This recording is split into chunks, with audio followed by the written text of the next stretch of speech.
नमस्कार मैत्रिणींनो, आजच्या व्हिडिओमध्ये ना खूप असा मऊ सुळसुळीत कपडा आहे बघा. ब्लाऊज स्टिचिंगला घेतलेला आहे मी आणि हा फोरटक्सचा ब्लाऊज आहे. तर फोरटक्सचे ब्लाऊजचे ना स्टिचिंग करताना असं कापड असलं ना खूप जास्त प्रॉब्लेम येतात बघा. कारण काय होतं, कपडा हा सटकला जातो आणि अस्तर आणि मेन फॅब्रिक आहे का, तर ते व्यवस्थित असं एकदम चिटकून जास्त राहत नाही.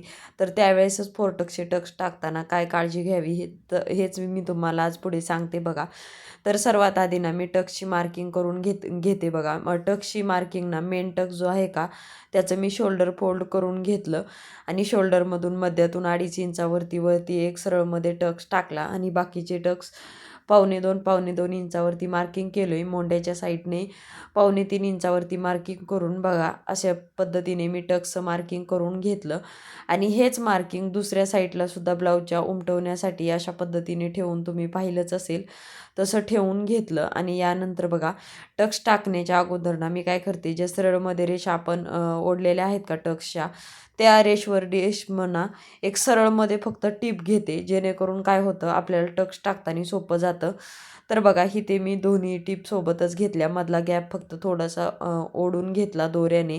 मोंड्याच्या साईडला सुद्धा एक सरळमध्ये टीप टाकून घेतली आणि आता हा चारीही बाजूला टीप टाकल्या व्यवस्थित, की मग एक खालच्या साईडचा कपडा पकडायचा बघा. खालच्या साईडचा टक्स टाकून घ्यायचा. आधी मेन टक्स टाकायचा. मी आडव्यामधून 1.25 इंचाचा टक्स टाकला आणि उभा 2.5 इंचाचा टक्स आहे हा. यानंतर बाकीचे टक्स आहेत का, ते टोटली अर्धा इंचाचे होते. ते जसे होते तशा पद्धतीने मी मार्किंग करून ते टक्स टाकून घेणार आहे. कारण काय होतं ना, खूप मऊ सुळसुळीत असा कपडा असला ना, व्यवस्थित आपल्याला टक्स टाकताना ना पकडता येत नाही. तर त्यामुळे काय करायचं, असं चारी बाजूला एक एक टीप टाकल्या ना आधी सरळमध्ये, की मग आपल्याला तो कपडासुद्धा व्यवस्थित टाकता येतो, म्हणजे पकडता येतो आणि टक्ससुद्धा व्यवस्थित होतात. त्यामुळे पफसुद्धा खूप छान येतो फोरटक्सला. बघू शकता, आता मी चारी बाजूने टक्स टाकून घेतले. तर तुम्हाला व्यवस्थित दाखवते. आधी दोरे वगैरे व्यवस्थित कट केले टक्सचे. तर बघा, किती सुंदर असा पप आलेला आहे आपला फोरटक्सचा. याच पद्धतीने दुसऱ्या साईडला सुद्धा मी म्हणजे तीच टेक्निक वापरली. आधी सगळीकडनं एक एक टीप टाकून घेतली चारीही टक्सला आणि नंतर व्यवस्थित फोल्ड करून टक्स पॉईंट घेऊन व्यवस्थित टक्स टाकून ना हा सुद्धा पार्ट मी अशाच पद्धतीने रेडी करून घेतला, जेणेकरून ना मला ब्लाऊज शिवताना खूप सोपं जातं. नाहीतर एवढे मऊ आणि सुळसुळीत कपडा असला ना, एवढा ब्लाऊज शिवायला त्रास देतात ना आपल्याला, पट्ट्या वगैरे जोडताना तर खूप जास्त त्रास होतो. तर बघा, योगपट्टी जोडण्याची एक पद्धत सांगते. तशा तर 2-3 पद्धती आहेत योगपट्टी जोडवण्याच्या. तर ना सर्वात आधी काय केलेलं आहे मी, जे योगपट्टीची बरोबर बाजू आहे का, ती वरच्या बाजूने योगपट्टी उलटी ठेवून घ्यायची आणि अस्तरच्या पट्ट्या ज्या आहेत त्या खालच्या साईडला ठेवून घ्यायच्या आणि यानंतर तिन्ही पार्ट पकडून सुद्धा तुम्ही टीप टाकू शकता. परंतु हा खूप जास्त मऊ कपडा असल्यामुळे तिन्ही पार्ट हातात व्यवस्थित पकडल्या जात नाही, तर खालच्या साईडचा वगैरे सुटला जातो आणि व्यवस्थित फिनिशिंग पण त्याची दिसत नाही. त्यामुळे काय केलं मी, आधी मेन योगपट्टी आणि अस्तरची योगपट्टी आहे का, तर ती व्यवस्थित एक लेवलमध्ये ठेवून घेतल्या. उलटं सव्वासं ह्याचं चेक करून तशा पद्धतीने ठेवून घेतल्या आणि नंतर याला जोडून घेतलं आणि मग वरून याला एक दाबटीप टाकून घ्यायची आणि यानंतर बघा, अशा पद्धतीने ती योगपट्टी ठेवून घेतली मी. जी गोल आकाराची बाजू आहे का, जे म्हणजे हुकलूक साईडच्या बाजूला आहे का, त्या बाजूने मी योगपट्टी जोडून घेते आणि यानंतर जशी आपण बसतो बघा, खालच्या साईडला योगपट्टी मी बरोबर ठेवलेली आहे आणि त्यावरती अस्तरचा पार्ट उलटा ठेवून घेतला, जेणेकरून हे व्यवस्थित जोडल्याच्या नंतर बरोबर बाजूने येईल. त्या हिशोबाने बघा, व्यवस्थित चेक करून योगपट्टी कशी येते ते चेक करूनच तुम्ही योगपट्टी जोडायला घ्या. यानंतर बघा, ते पूर्ण शोल्डरमधून आतल्या साईडला फोल्ड केलं आणि नंतर मग परत ती आपण टीप टाकलेली आणि दुसरी जी अस्तरची योगपट्टी आहे, तर त्या दोन्हीही पार्ट आपण जोडून घ्यायचे आणि जी गोलची बाजू असते का योगपट्टीची, त्या बाजूने कपडा बाहेर काढून घ्यायचा.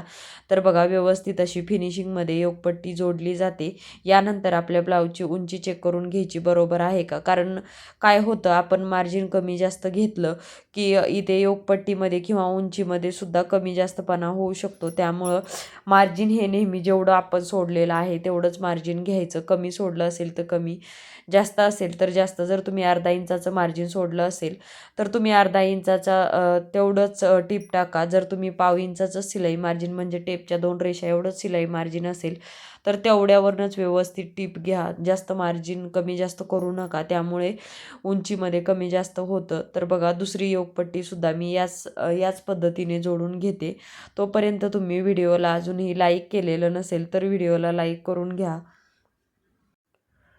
तर ना बघा यालासुद्धा मी वरच्या साईडने दाबटीप टाकून घेतली आणि ही जी आहे का खालचा एका बाजूला काय होतं तर साईड म्हणजे हा पार्ट जो आहे फोर्टक्सचा पार्ट तो उलटा ठेवला होता मी आणि ह्यावेळेस बरोबर ठेवला आणि त्यावरती योगपट्टीचा पार्ट उलटा ठेवला. आधीच्या पार्टमध्ये योगपट्टीचा पार्ट मी खालच्या बाजूने ठेवला होता आणि मग वरती जो आपण फोर्टक्सचा पार्ट आहे फ्रंट पार्ट तर तो ठेवला होता आणि यामध्ये उलटं केलं. हे फक्त लक्षात ठेवायचं, जेणेकरून काय होतं आपली योगपट्टी जोडताना पण चुकत नाही आणि पार्टसुद्धा चुकत नाही. त्यामुळे आपल्याबरोबर लक्षात राहतं परफेक्टमध्ये.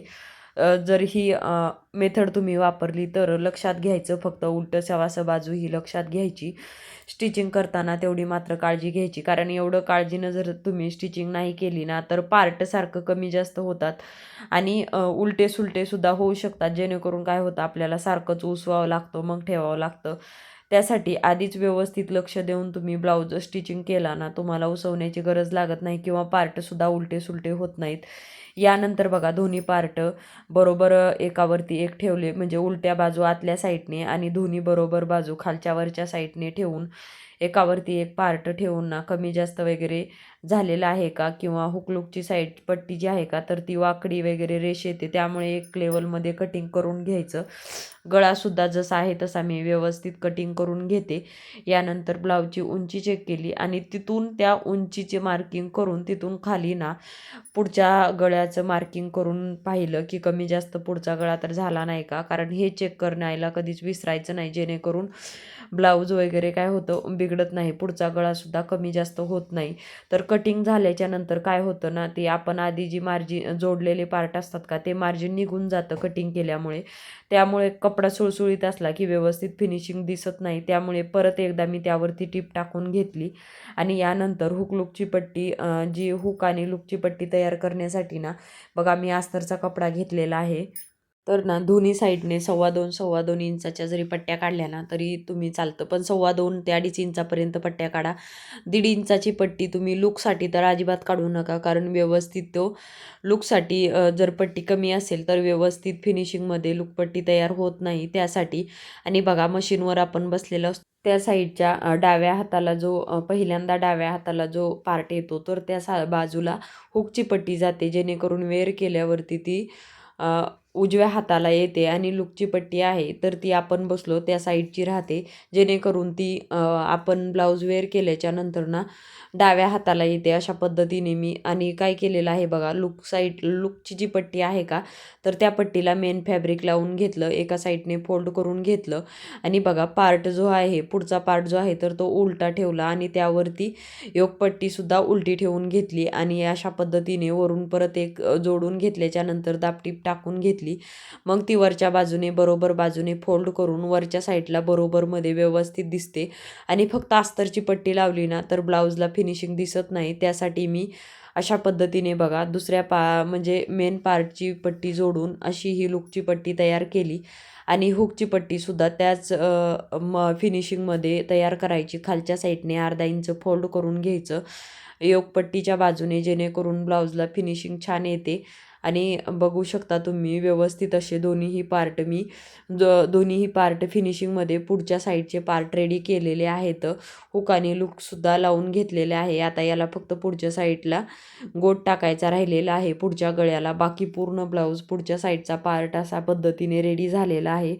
तुम्हीसुद्धा जर पुढचा खूप जास्त मऊ आणि सुळसुळीत कपडा असेल ना तर पुढच्या पार्ट स्टिचिंग करताना अशा पद्धतीने मी जशा टिप टाकल्या तशा आधी तुम्ही सरळमध्ये टिप टाकून घ्या. तर चला आजचा व्हिडिओ कसा वाटला मला नक्की कमेंट करून सांगा. व्हिडिओला लाईक करा, शेअर करा आणि सबस्क्राईब करा. चलो बाय, टेक केअर. धन्यवाद व्हिडिओ लास्टपर्यंत पाहिल्याबद्दल.